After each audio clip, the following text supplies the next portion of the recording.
الحمد لله نحمده ونستعين به ونستغفره ونعوذ بالله من شرور أنفسنا ومن سيئات أعمالنا. من يهد الله فهو المهتد ومن يضلل فلن تجد له وليا مرشدا. أشهد أن لا إله إلا الله وحده لا شريك له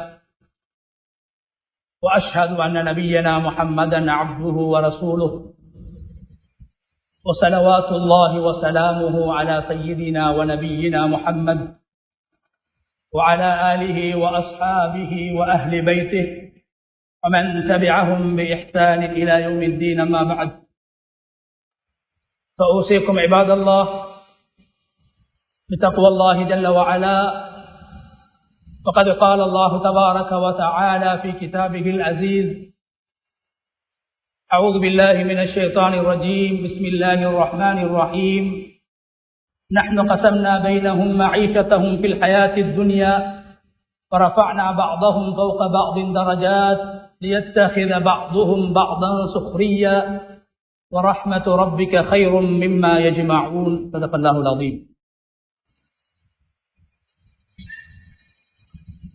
இந்த உலகை படைத்து பரிபாலித்துக் கொண்டிருக்கும் ரப்புல் ஆலமீன் அல்லாஹுக்கே புகழ் அனைத்தும். சலாத்தும் சலாமும் நமது இறுதி தூதர் முஹம்மது முஸ்தபா ஸல்லல்லாஹு அலைஹி வஸல்லம் அவர்கள் மீதிலும், அவர்களின் வாழ்வை பின்பற்றி வாழ்ந்த சஹாபாக்கள், தாபிஊன்கள், தாபிஈன்கள், கியாமத்துடைய நாள் வரைக்கும் இந்த உலகத்தில் அல்லாஹ்வை ஏற்று வாழக்கூடிய அனைத்து முஃமின்கள் மீதும் உண்டாகும். அன்பின் இஸ்லாமிய சகோதரர்களே, அல்லாஹ்வின் நல்லடியார்களே, இந்த உலகத்தில் வாழும் போது எல்லா நிலைகளிலும் அல்லாஹ் ஒருவனை பயந்து தக்வா செய்து கொள்ளுமாறு முதலில் எனக்கும் அப்பால் உங்களுக்கும் வசியத் செய்து கொள்கின்றேன். கண்ணியமான அல்லாஹ்வுடைய நல்லடியார்களே, உலகத்தில் அல்லாஹு தஆலா அவன் படைத்த படைப்புகளில் கண்ணியமான உயர்ந்த படைப்பாக மனித வர்க்கத்தை அல்லாஹ் படைத்து வைத்திருக்கிறான். வஹ்யுடைய ஆரம்பம் இந்த உலகத்துக்கு நபிகள் நாயகம் ஸல்லல்லாஹு அலைஹி வஸல்லம் அவர்கள் நபியாக தெரிவு செய்யப்பட்ட அந்த நிகழ்வு. குர்ஆனுடைய ஆரம்ப வசனம் நபி ஸல்லல்லாஹு அலைஹி வஸல்லம் அவர்களுக்கு அல்லாஹ் சொல்லிக் கொடுத்த வார்த்தை இக்ரா, நபியை நீங்கள் ஓத வேண்டும், குர்ஆனை நீங்கள் ஓத வேண்டும் என்று அல்லாஹ் சொல்லிவிட்டு, இரண்டாவதாக குர்ஆனுக்கு அடுத்ததாக அல்லாஹு தஆலா மனித வர்க்கத்தின் கண்ணியத்தை அல்லாஹ் பேசுகிறான். முதலாவது இக்ரா, நீங்கள் ஓத வேண்டும், நாம் உங்களுக்கு சொல்லித்தர இருக்கின்ற, ஓதி காட்ட இருக்கின்ற குர்ஆனுடைய வசனங்களை ஓத வேண்டும். இதை நாங்கள் இந்த வசனத்தை பல்வேறுபட்ட விளக்கங்களை கொடுத்து நாங்கள் இந்த வசனத்தை நாங்கள் பாவித்துக் கொண்டிருக்கிறோம். ஆனால் கண்ணியமானவர்களே, இந்த வசனத்துடைய இரண்டாவது பகுதி எதை சொல்கிறது? பிஸ்மி ரப்பிக்கல்லதீ ஹலக். முஹம்மதே ஸல்லல்லாஹு அலைஹி வஸல்லம் அவர்களே, உங்களை படைத்த அல்லாஹ்வின் பெயரால் நீங்கள் ஓத வேண்டும். கண்ணியமான அல்லாஹ்வுடைய நல்லடியார்களே, இந்த இடத்தில் அல்லாஹு தஆலா நான் படைக்கக்கூடியவன், நான் காலிக் என்பதை நபி ஸல்லல்லாஹு அலைஹி வஸல்லம் அவர்களுக்கு வஹ்யின் ஆரம்பத்தில் அல்லாஹ் உணர்த்தினான். உணர்த்தும் போது முதலாவதாக அல்லாஹ் சொன்னான், படைக்கக்கூடிய அல்லாஹ்வின் பெயரால் நீங்கள் ஓத வேண்டும் என்று சொல்லிவிட்டு அடுத்ததாகவே அல்லாஹ் சொல்கிறான், கலக்கல் இன்சான், உலகத்தில் மனிதனை விட உயர்ந்தவர்கள், மனிதனை விட அல்லாஹ்வுக்கு மிகவும் நெருக்கமானவர்கள், மனிதனை விட அல்லாஹ்வுடைய நெருக்கத்தை பெற்றவர்கள் தான் வானவர்கள். மனிதனை விட உலகத்தில் சக்தி வாய்ந்தவர்கள் தான் ஜின்கள். மனிதனை விட உயிருள்ள உயிரற்ற சக்தி வாய்ந்த படைப்புகளை அல்லாஹ் படைத்து விட்டு நபி ஸல்லல்லாஹு அலைஹி வஸல்லம் அவர்களுக்கு அல்லாஹ் அங்கு உணர்த்துவது கலக்கல் இன்சான். அந்த அல்லாஹ் அவன்தான் வானத்தையும் படைத்தவன், அவன்தான் பூமிகளையும் படைத்தவன், அவன்தான் சுவர்க்கம் நரகங்களையும் படைத்தவன், அவன்தான் வானவர்களையும் படைத்தவன், அவன்தான் ஜின்களையும் படைத்தவன், அவன்தான் காற்றையும் நெருப்பையும் படைத்தவன். ஆனால் அல்லாஹ் முதலாவதாக நான் படைக்க கூடியவன் என்று தன்னை அடையாளப்படுத்துகின்ற போது அல்லாஹ் முதலாவது சொன்னது கலக்கல் இன்சான். அல்லாஹ் மனிதர்களை படைத்தவன். நபி அவர்கள் ரசூலாக தெரிவு செய்யப்படுகின்ற போது ரசூலுல்லாஹி ஸல்லல்லாஹு அலைஹி வஸல்லம் அவர்களுக்கு அல்லாஹ் சொல்கிறான், மனிதன் கண்ணியமானவன், மனிதன் வித்தியாசமானவன், மனிதன் உயர்ந்தவன் என்பதை அருமை நாயகம் ஸல்லல்லாஹு அலைஹி வஸல்லம் அவர்களுக்கு அல்லாஹ் உணர்த்தி காட்டுகின்றான். வஹீயின் ஆரம்பம் அதைத்தான் சொல்கிறது, குர்ஆனின் ஆரம்பம் அதைத்தான் சொல்கிறது.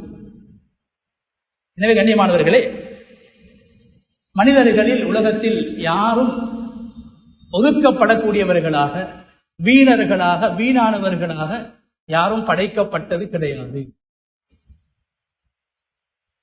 ஒரு மனிதன் எந்த துறையில் இருந்தாலும், என்னென்ன விடயங்களில் ஈடுபட்டு வந்தாலும், அவன் ஒரு வியாபாரியாக, அவன் ஒரு கல்விமானாக, அவன் ஒரு செல்வந்தனாக, சாதாரண ஒரு விவசாயியாக, சாதாரண ஒரு கூலி தொழிலாளியாக வாழலாம்.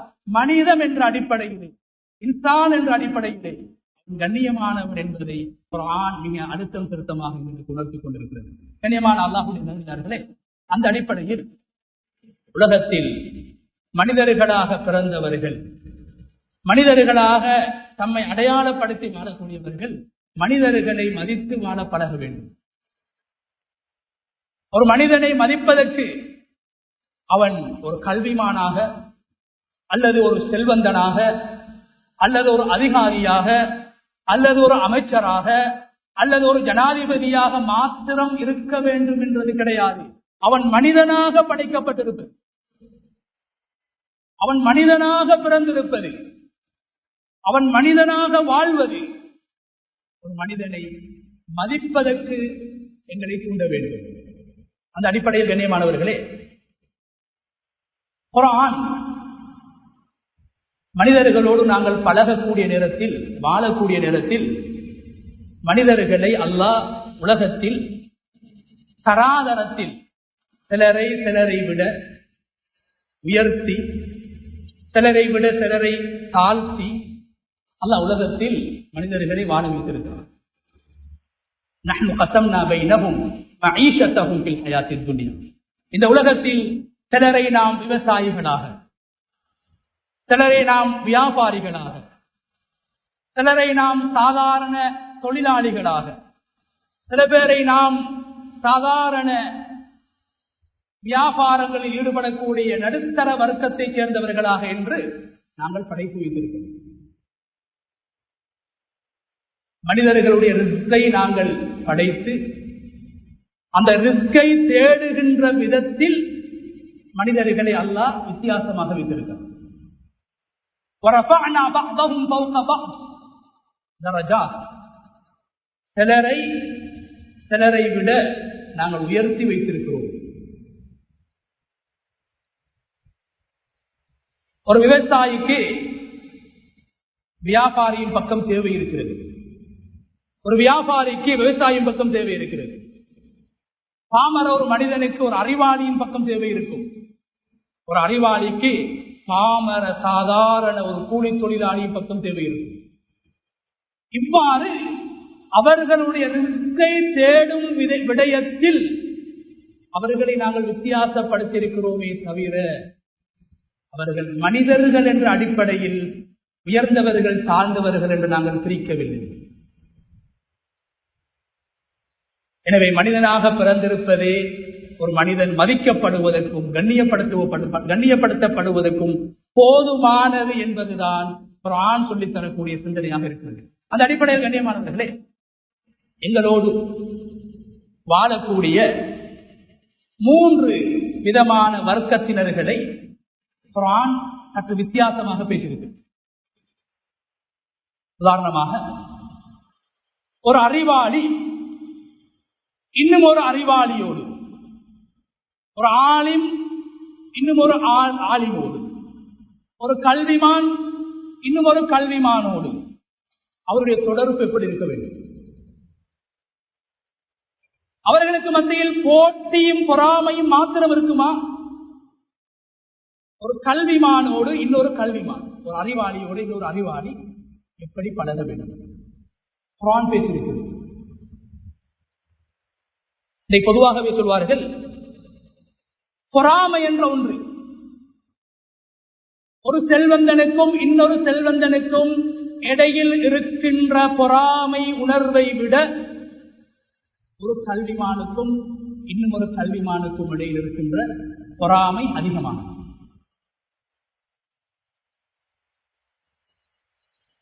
குர்ஆன் சொல்லுது,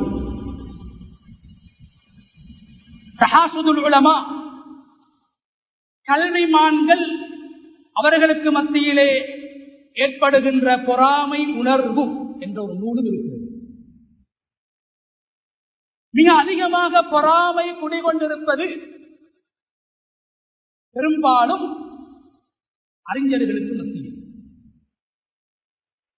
ஒரு அறிஞர், ஒரு கல்விமான் இன்னும் ஒரு கல்விமான் தன்னை விட ஒரு அங்குலம் உயர்வதை விரும்புவதில்லை. தன்னோடு சமமாக இருக்கக்கூடிய ஒருவர் தன்னை விட பதவி உயர்வு பெற்று அல்லது கல்வியில் உயர்வு பெறுவதை சாதாரணமான ஒருவர் விரும்ப மாட்டார். ஆனால் குர்ஆன் சொல்கிறது, இன்னும் ஒரு மனிதனுடைய முன்னேற்றம்,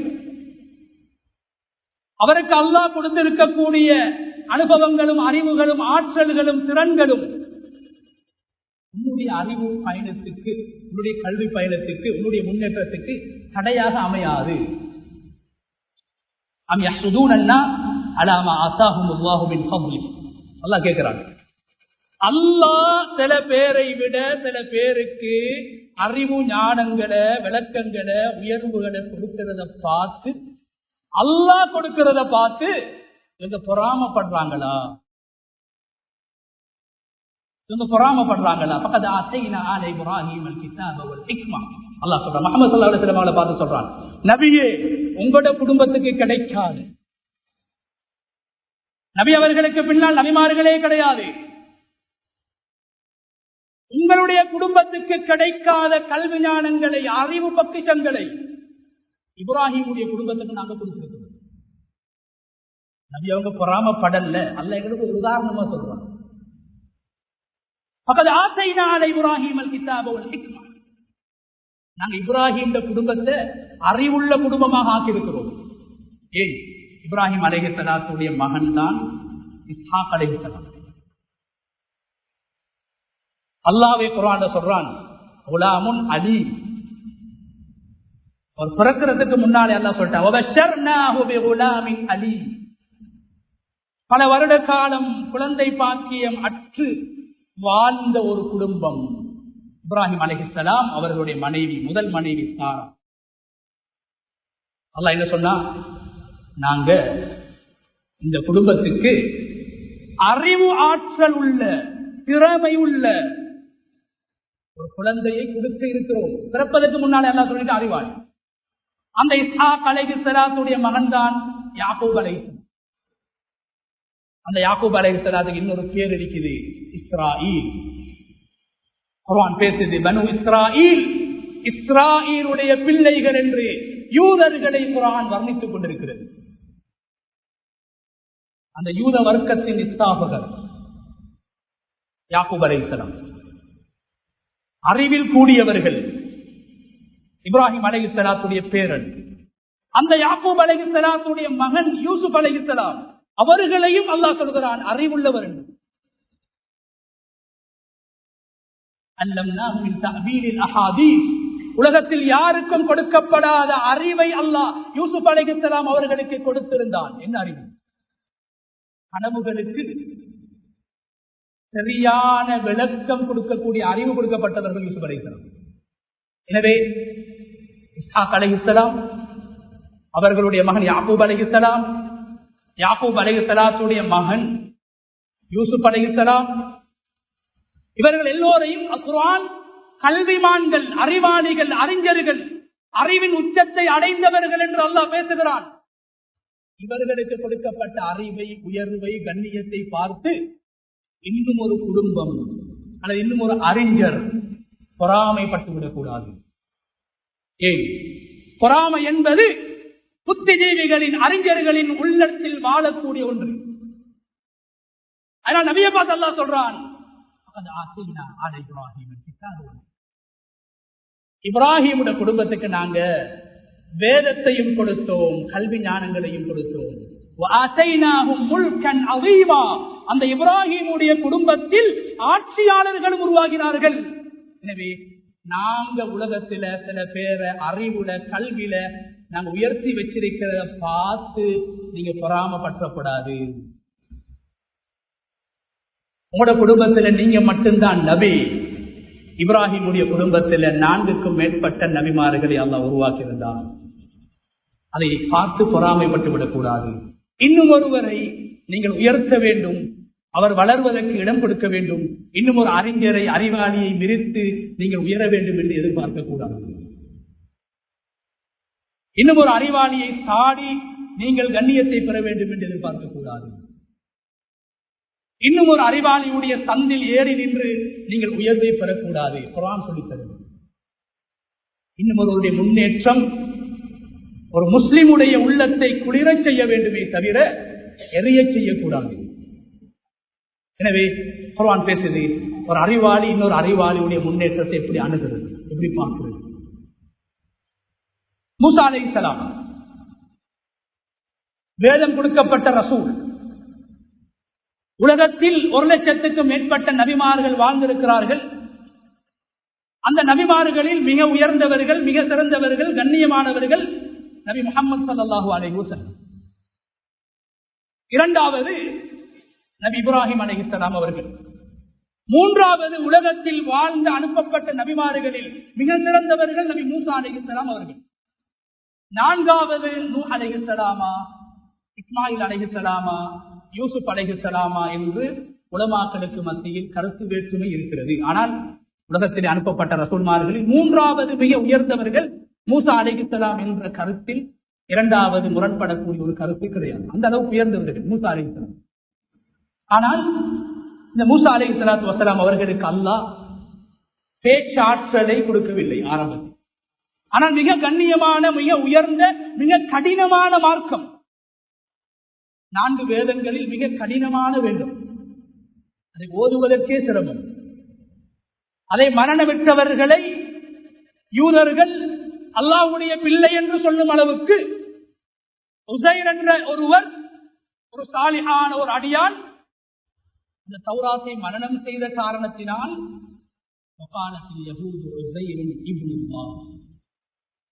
யூதர்கள் அந்த உஸைரை அல்லாஹ்வுடைய குழந்தை என்று சொன்னார்கள்.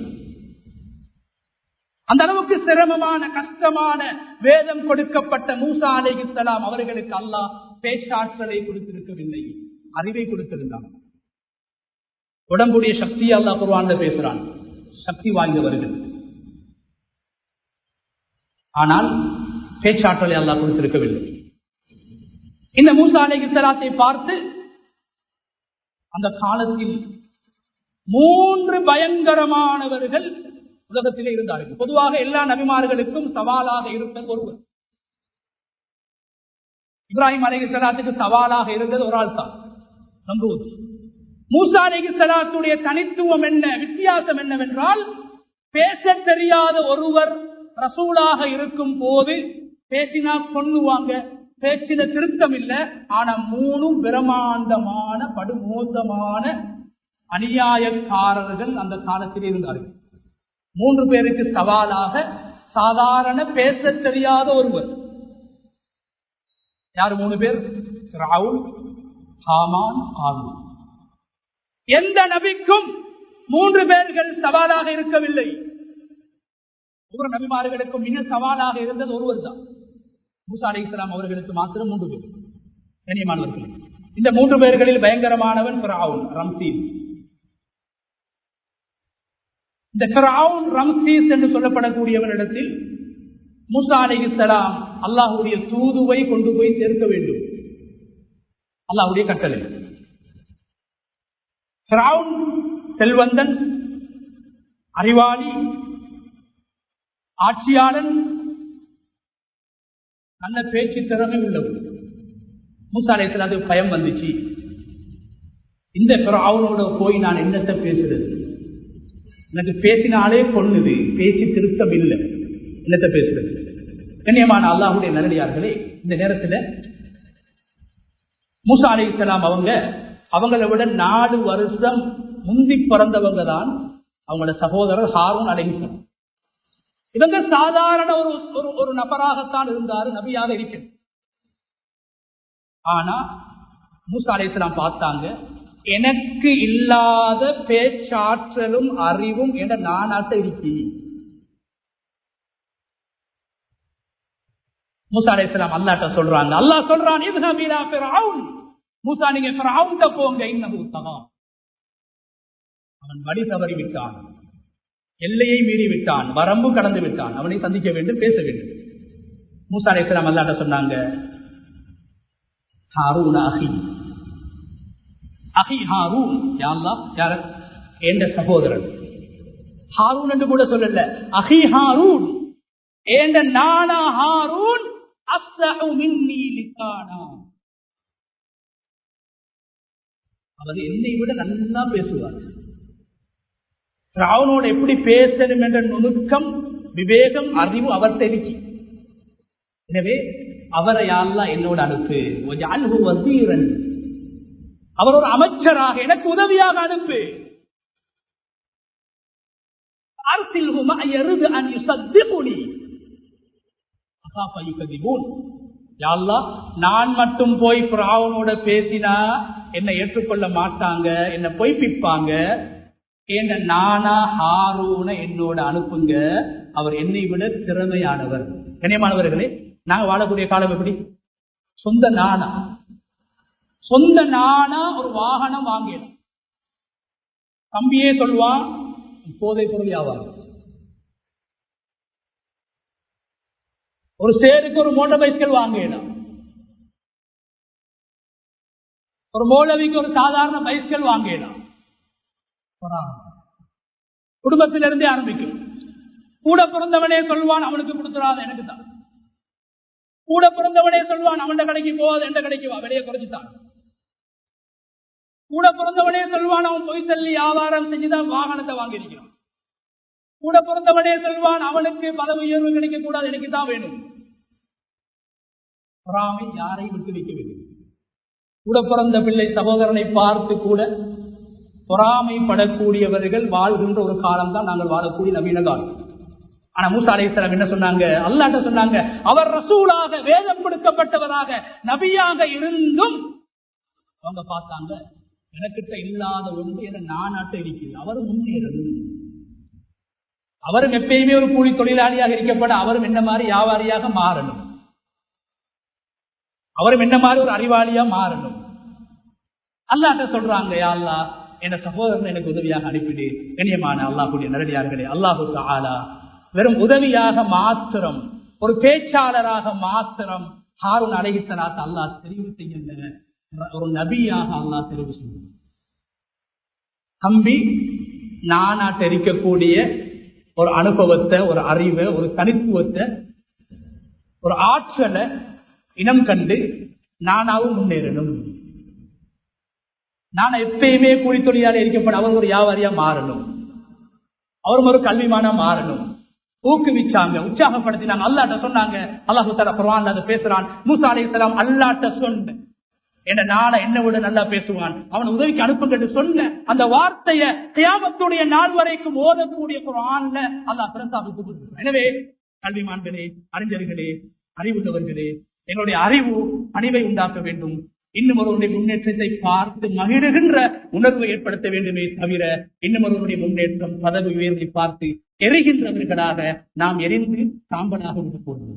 அதனாலதான் இப்ராஹிம் அலைஹிஸ்ஸலாத்துடைய முன்னேற்றத்தை, குடும்பத்துடைய முன்னேற்றத்தை, சிறப்ப அறிவு ஞானங்களை நபி அவங்களுக்கு அல்லாஹ் சொல்றான். நீங்க அதை பார்த்து நபி அவங்க பொறாம கொள்ளல, எங்களுக்கு படிப்படியா சொல்றான். உங்களுக்கு குடும்பத்துக்கு நாங்க அதை கொடுத்திருக்கிறோம், உங்களுக்கு நாங்க வேற விஷயங்களை தந்திருக்கிறோம், நீங்க பொறாம கொள்ள. இது முதலாவது சாரா. இரண்டாவது கண்ணியமானவர்களே, இரண்டாவது சாரார் யாரு? குர்ஆன் பேசுது உத்தியோகங்கள்ல ஈடுபடக்கூடியவர்கள். இவர்கள் தனக்கு கீழால் இருக்கக்கூடியவர்களோடு எவ்வாறு நடந்து கொள்ள வேண்டும், அவர்களுடைய முன்னேற்றத்தை எப்படி பார்க்க வேண்டும், அறிவாளிகள் எப்படி அவர்களுடைய முன்னேற்றத்தை பார்க்க வேண்டும் என்ற விடயங்களை குர்ஆன் பேசியிருப்பதை போன்று சஹாபாக்களுக்கு மத்தியில், சஹாபாக்களுடைய உணர்வு, சஹாபாக்களுக்கு மத்தியில் காணப்பட்ட கல்விமான்களுடைய உணர்வு எப்படி இருந்தது? அப்துர் ரஹ்மான் இப்னு அபி லைலா ரஹ்மத்துல்லாஹி அலைஹி சஹாபாக்களுடைய காலத்தில் வாழ்ந்த ஒரு அறிஞர்.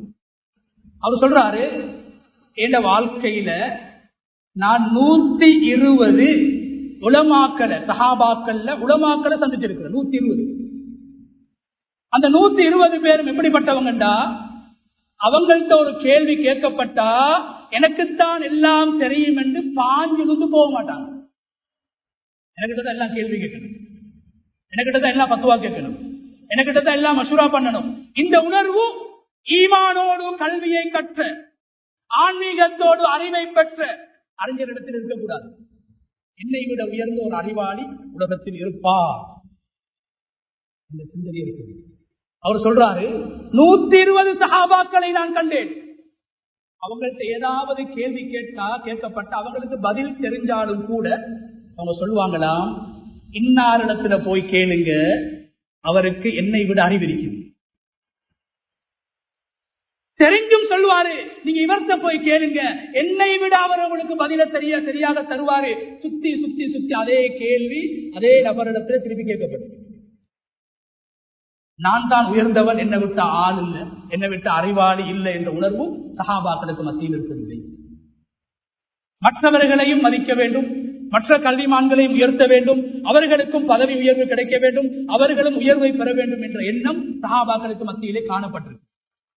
ஷாஃபி ரஹ்மத்துல்லாஹி அலைஹி சொல்றாங்க, என்னோட யாராவது விவாதத்துக்கு வந்தான், விவாதம் தான் என்ன, நான் அறிவாளி மற்றவன் மடையன் என்று காட்டக்கூடிய ஒன்றுதான் விவாதம். அதான் இஸ்லாம் விவாதத்தை வெறுக்குது. இஸ்லாம் சொல்றது பேச்சுவார்த்தை நடத்துங்க, மசூரா செய்யுங்க. விவாதத்தை இஸ்லாம் வெறுக்குது. ஏன்? விவாதத்துல வாதியுடைய நோக்கம் என்ன, நான் தான் அறிவாளி, பிரதிவாதி முட்டாள். இதை காட்டுறதுதான் விவாதம், விவாத மேடைகள். ஷாஃபி ரஹ்மத்துல்லாஹி சொல்றாங்க, என்னோட யாராவது இஸ்லாமிய சட்ட விடயங்கள்ல மார்க்க விடயங்களை விவாதம் செய்ய வந்தா எனக்கு விருப்பம் என்ன தெரியுமா, என்ற பிரதிவாதியிட வாயிலிருந்து உண்மை வெளியாகும். நான் சொல்வது மாத்திரம்தான் உண்மை, நான் ஏற்ற கொள்கைதான் உண்மை, நான் தழுவிய இயக்கம் தான் உண்மை என்ற சிந்தனை அறிஞர்களுடைய உள்ளத்தில் இருக்கக்கூடாது.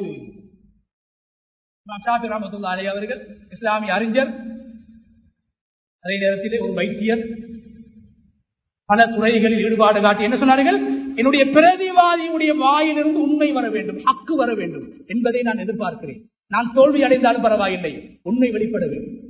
இதுதான் அறிஞர்களின் அடையாளம்.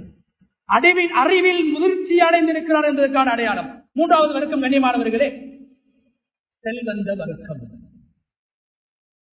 செல்வந்தன் குர்ஆன் சொல்லுது, நான் மட்டும்தான் உலகத்துல, என்ற குடும்பம் மட்டும்தான் உலகத்துல செல்வந்தர்களாக வாழணும், எனக்கு கீழால வேலை செய்யற கூலி தொழிலாளி மௌத்து வரைக்கும் பரம்பரையா அவன் கூலி தொழிலாளியாகத்தான் இருக்கணும் என்ற கொள்கை இருக்கப்படுது.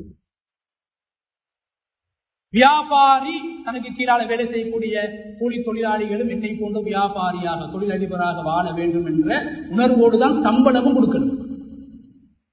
ஒரே என்கிட்ட கை நீட்டி வாங்கக்கூடியவனாக மாத்திரம் அவன் இருக்கக்கூடாது, அல்லது யாசிக்கக்கூடியவன் யாசிச்சுட்டே இருக்கணும், இன்றைக்கு கொடுத்தா நாளைக்கு மெனக்கிட்ட வந்து கேட்கணும் என்ற உணர்வோட சிந்தனையோடு நாங்கள் ஏழைகளுக்கு உதவி செய்வோம். ஒரு ஏழைக்கு, ஒரு பிச்சைக்காரனுக்கு ₹1 கொடுக்கும் போது கூட அந்த ₹1 நாளைக்கு 1,00,000 மாறி அவனும் என்ன போல முதலாளியாக, செல்வந்தனாக, தொழிலதிபராக மாறணும் என்ற உணர்வோடு தான் கொடுக்கணும்.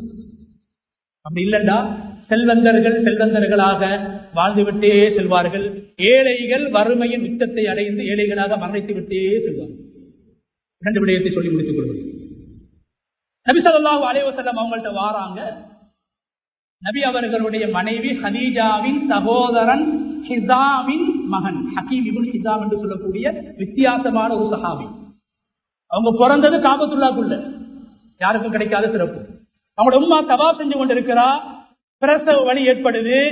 காபத்துல்லாக்குள்ள போய் பிரசவம் பார்க்கப்பட்டு காபத்துல்லாக்குள்ள பிறந்த சஹாபி ஹக்கீம் இப்னு ஹிஸாம் 120 வருஷம் உலகத்துல வாழ்ந்தவர். காபத்துல்லாட பிறந்த பரக்கத். அதுல 60 வருஷம் காஃபிராக வாழ்ந்தாரு, 60 வருஷம் முஸ்லீமாக வாழ்ந்து மூத்தா போனவர் தான் ஹக்கீம் இப்னு ஹிஸாம். நபி அவங்களோட நெருங்கிய நண்பர்கள் ஒரு ஆள். ஹதீஜா ரலியல்லாஹு அன்ஹாவுடைய சகோதரனின் மகன். நபி அவங்க ஹக்கீம் இப்னு ஹிஸாம் கூப்பிட்டு சொன்னாங்க, ஹக்கீம் இப்னு ஹிஸாம் இங்க வாங்க. 1 தீனாரை கொடுத்தாங்க கையில. 1 தீனாரை கொடுத்து சொன்னாங்க, இந்த 1 தீனாரை எடுத்துட்டு போய் எனக்கு உதுஹியா கொடுக்கிறதுக்கு ஒரு ஆடை வாங்கிட்டு வாங்க. ஹக்கீம் இப்னு ஹிஸாம் இடத்துல நல்ல வியாபார யுக்திகள் இருந்துச்சு, அனுபவம். 1 தீனார் எடுத்துட்டு போனார் ஹக்கீம் இப்னு ஹிஸாம். நபி அவங்களுக்கு ஒரு ஆடு வாங்குறதுக்கு உதுஹியாவுக்காக வேண்டி எடுத்துட்டு போய் ஒரு ஆடை வாங்கினார். 1 தீனார் வாங்கிட்டு வார வழியில அந்த 1 தீனாருக்கு வாங்கின ஆட்டை 2 தீனாருக்கு வித்தாரு. 2 தீனாருக்கு வித்து போட்டு திருப்பி என்ன செஞ்சாரு, அந்த 2 தீனார்ல 1 தீனாருக்கு ஒரு ஆட்டை வாங்கிட்டு மிஞ்சி இருக்கக்கூடிய 1 தீனாரை எடுத்துட்டு ஒரு ஆடு 1 தீனாரோ நபி எடுத்து வர. நபிக்கு கீழால வேலை செஞ்ச ஒரு தொழிலாளி, ஆனா அனுபவம் உள்ளவர், அறிவுள்ளவர். நபி அவங்க பார்த்துட்டு சந்தோஷப்பட்டு கேட்டாங்க, ஹக்கீம் இப்னு ஹிஸாம், நான் ஒரு தீனார் தானே தந்தன், நீங்க ஆடு வாங்கலையா? ஹக்கீம் இப்னு ஹிஸாம் சொன்னார், யா ரசூலல்லாஹ், 1 தீனாருக்கு ஒரு ஆட்டை வாங்கி 2 தீனாருக்கு வித்துட்டு அதுல 1 தீனாருக்கு திருப்பி ஒரு ஆட்டை வாங்கி 1 தீனார் உங்களுக்கு மிச்சம். நபி அவங்க எடுத்து சேப்ல போடல, லாட்சில போடல. எனக்கிட்ட வேலை செய்யறவ என் நண்பன், ஆனா அழகா வியாபாரம் செய்யறான்.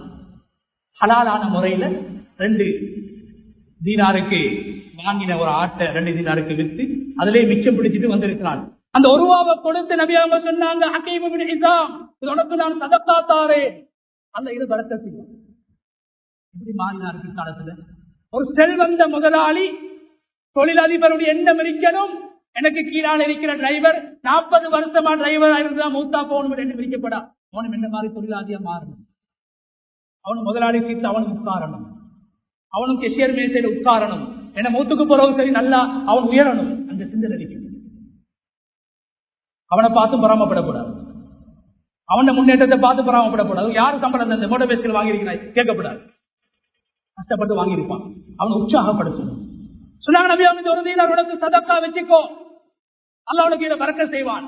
எந்த அளவுக்கு மாறினாருன்னா, சஹாபாக்கள் சொல்றாங்க, பிற்காலத்துல ஹக்கீம் இப்னு ஹிஸாமோட நாங்க ஹஜ்ஜி செஞ்சோம்.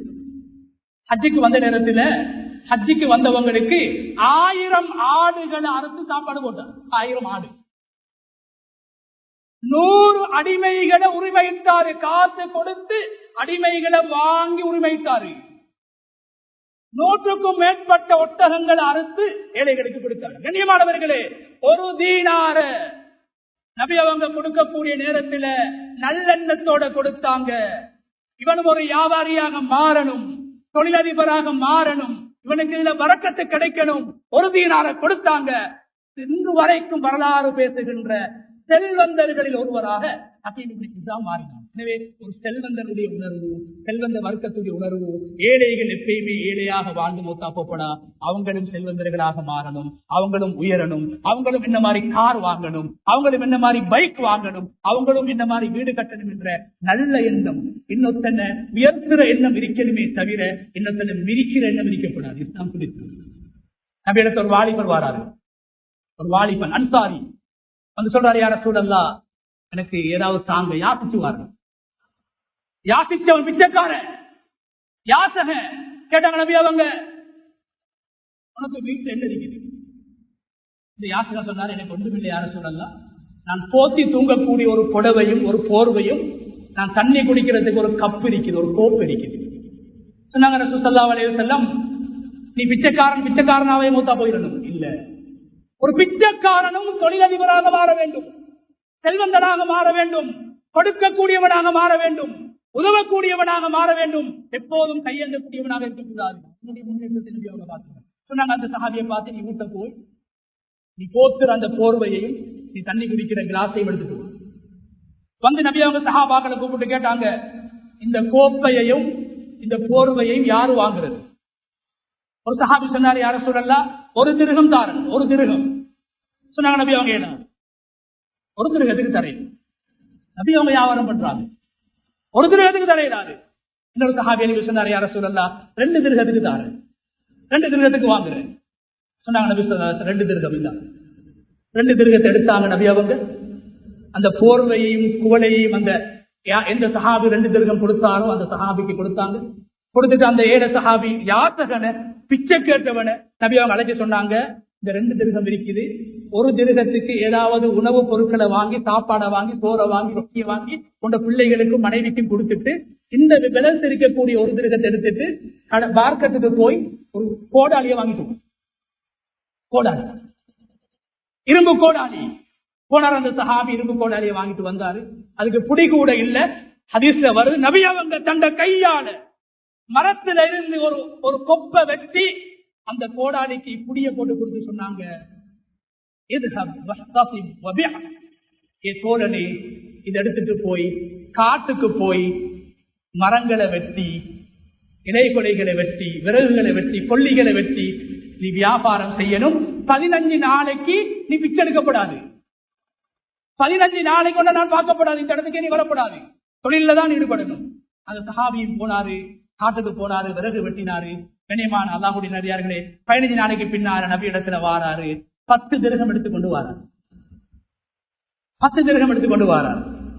கண்ணியமான அல்லாஹ்வுடைய நபி அவங்க சொன்னாங்க, இந்த 5 திரகத்தை உன்னோட பிள்ளை குட்டிகளுக்கு நீ உணவாக கொடு, மத்த 5 திரகத்தை வச்சு நீ வியாபாரம் செய்ய என்று சொல்லி, பிச்சைக்காரனும் முன்னேற வேண்டும், பிச்சைக்காரனும் கொடுக்கக்கூடியவனாக மாற வேண்டும், பிச்சைக்காரனும் செல்வந்தனாக மாற வேண்டும், மௌத்து வரைக்கும் கையேந்தியவனாக அவன் வாழ்ந்து மரணிக்க கூடாது என்று ஒரு பிச்சைக்காரனும் முன்னேற வேண்டும் என்று ஸல்லல்லாஹு அலைஹி வஸல்லம் அவங்க எதிர்பார்த்தாங்களே தவிர, எங்கட காலத்தை போல பிச்சைக்காரனை பார்த்தும் பொறாமப்படக்கூடியவளை இருக்கக்கூடாது. சொல்றேன், சும்மா இருந்து சம்பாதிக்கும், சும்மா இருந்து வேலைக்கு நோவாம சம்பாதிக்கிறார், இதுவும் பொறாமையும் வெளிப்பாடு. எனவே கண்ணியமானவர்களே, 3 சாரார்களை குர்ஆன் பேசியிருக்குது. கல்விமான்கள், இன்னும் ஒரு கல்விமானுடைய முன்னேற்றத்தை பார்த்து என்ன செய்யணும்? துவா செய்யணும், முன்னேற்றணும், அவரை உற்சாகப்படுத்தணும், அவரை உயர்த்தணும். அதே நேரத்தில் ஒரு உத்தியோகத்தில் ஈடுபடக்கூடியவர் இன்னும் ஒரு உத்தியோகத்தில் இருக்கக்கூடியவருடைய முன்னேற்றத்தை பார்த்து நாங்கள் சந்தோஷப்படணும். அதே நேரத்தில் செல்வந்த வர்க்கத்தினர்கள் சாதாரண மக்களை பார்த்து, ஏழைகளை பார்த்து, வறியவர்களை பார்த்து அவர்களும் முன்னேற வேண்டும் என்பதற்கான முயற்சிகளில் ஈடுபட வேண்டும், அவர்களையும் உயர்த்திவிட வேண்டும், தூக்கிவிட வேண்டும் என்று குர்ஆன் மிக அழகாக எங்களுக்கு முன்வைத்துக் கொண்டிருக்க. எனவே பொறாமை என்ற அந்த நோய் எங்களுடைய உள்ளத்தில் ஏற்பட்டு விட்டால் அது எங்களுடைய உடம்பை, உள்ளத்தை அழித்து, எங்களிடத்தில் இருக்கக்கூடிய சொத்து செல்வங்களையும் அழித்து ஒன்றுமில்லாதவர்களாக எங்களை இழுத்துவிடும் என்று குர்ஆன் பேசியிருக்கிறது. எனவே அறிவுள்ளவர்களை அல்லது செல்வத்தில் வாழக்கூடியவர்களை, உயர்வில் வாழக்கூடியவர்களை, உயர் பதவியில் வைக்கக்கூடியவர்களை இன்னும் உயர்த்துவோம், அவர்களின் மூலமாக பயன்பெறுவோம் என்ற குர்ஆனுடைய தத்துவத்துக்கு நாங்கள் அடிபணிந்து பொறாமை என்ற பயங்கரமான நோயை விட்டு எங்களுடைய உள்ளத்தை பரிசுத்தப்படுத்தி, நான் எனக்கு விரும்பக்கூடிய ஒன்றை மற்றவர்களுக்கும் அது கிடைக்க வேண்டும் என்ற பொதுநல உணர்வை உள்ளத்தில் விதைத்து வாழ்வோம். அல்லாஹ் அல்லாஹ் தஆலா கிருபை செய்வானாக. வாஹிரு தஅவானா அல்ஹம்துலில்லாஹி ரப்பில் ஆலமீன். யாதங்களுடைய பாவங்களை மன்னிப்பாயாக, யாதங்களுடைய மாதாபிதாக்களுடைய பாவங்களை மன்னிப்பாயாக, யாத ஈமானோடு வாழ்ந்து ஈமானோடு இந்த உலகத்தை விட்டு பெறுகின்ற சந்தர்ப்பத்தை நம் அனைவருக்கும் நசிபாக்குவாயாக. வாஹிரு தஅவானா அல்ஹம்துலில்லாஹி ரப்பில் ஆலமீன்.